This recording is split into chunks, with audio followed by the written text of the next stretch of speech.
đo rụng lý hả nên từ bus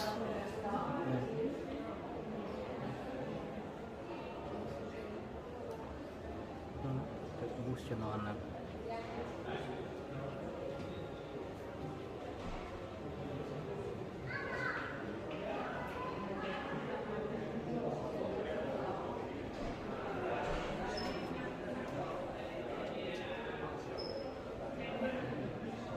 anh ấy nói cho năm 1969 bus nâng bànចាប់បកើតឡើងនេះដែលមានកម្លាំងវាទៅដល់120សេះនេះគឺសង់នៅឆ្នាំ1966ដល់ឆ្នាំ1072បានផលិតឡើងចែកចាយលើពិភពលោកគឺឈ្មោះវា Mercedes-Benz LO 1112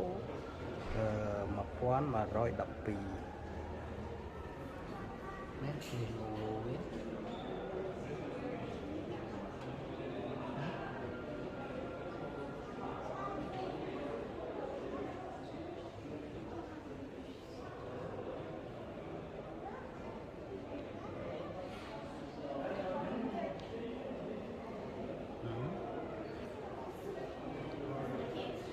អានេះដល់រូបទំនើបសពថ្ងៃរូបរាងវិញចេះ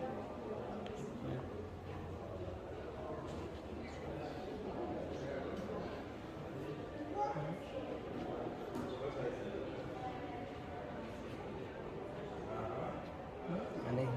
ចាស់ហើយអានេះចេញតាំងពីឆ្នាំ2005នេះអាទំនើប2005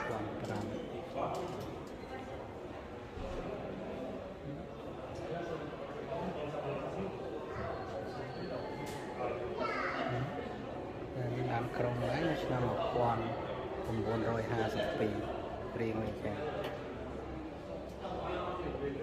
ដែលមានកម្លាំងវា90សេះ9លាន82គីឡូក្នុង1ម៉ោង